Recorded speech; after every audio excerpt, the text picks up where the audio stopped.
बाबू सिंह कुशवाहा की जन अधिकार पार्टी को और मजबूती देने के लिए सोमवार को राजेश कुशवाहा अपने सैकड़ों समर्थकों के साथ पार्टी में शामिल हुए। पार्टी के राष्ट्रीय अध्यक्ष बाबू सिंह कुशवाहा ने स्वयं राजेश कुशवाहा और उनके समर्थकों को सदस्यता दिलाई। बता दें कि राजेश कुशवाहा कौशाम्बी से बसपा पूर्व जिला पंचायत अध्यक्ष भी रहे हैं। पार्टी में बसपा के पूर्व सदस्यों का स्वागत करते हुए बाबू सिंह कुशवाहा ने कहा कि अब समय आ गया है, अब छोटे दलों की एकता बड़े दलों को सबक सिखाएंगी। उन्होंने कहा कि भागीदारी संकल्प मोर्चा उन सब की आवाज उठाने का काम कर रहा है जिनकी आवाजें बड़े दलों द्वारा दबा दी गई थी। उन्होंने कहा कि वर्तमान में बड़ी पार्टियों का टूटना यह दर्शाता है कि वंचित समाज ने 2022 के लिए रणनीति तैयार कर ली है। पूर्व मंत्री ने ये भी कहा कि प्रदेश की जनता बिजली की महंगाई, शिक्षा, स्वास्थ्य और वैश्विक महामारी कोरोना को लेकर भी परेशान है। उन्होंने सूबे की मौजूदा सरकार पर निशाना साधते हुए कहा कि आज उत्तर प्रदेश अपराध में नया रिकॉर्ड बना रहा है। उन्होंने कहा कि ऐसा कोई भी दिन नहीं बीतता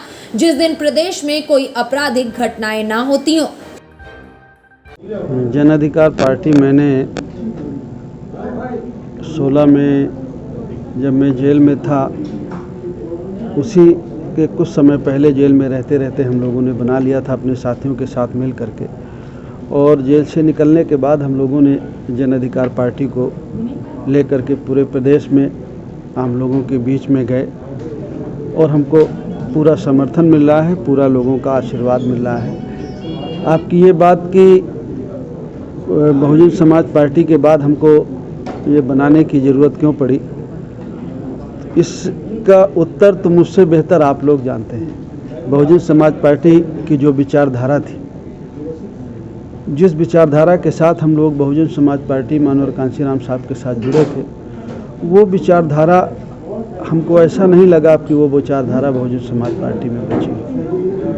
इसलिए हम लोगों ने उस विचार को जिंदा रखने के लिए महात्मा फुले की विचारधारा, छत्रपति साहू जी महाराज की विचारधारा, बाबा साहब अम्बेडकर की विचारधारा, मानवर कांशीराम साहब की विचारधारा को लेकर के हम लोगों ने जन अधिकार पार्टी का गठन किया और उसी विचारधारा के साथ हम जन अधिकार पार्टी में काम कर रहे हैं, लोगों को जोड़ रहे हैं।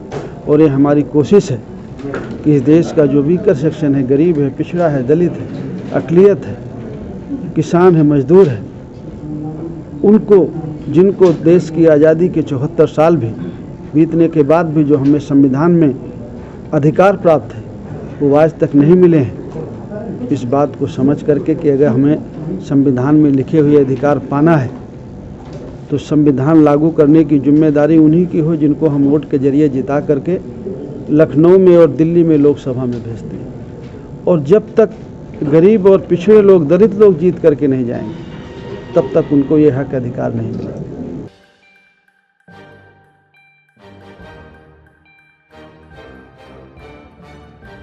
फिलहाल इस खबर में बस इतना ही।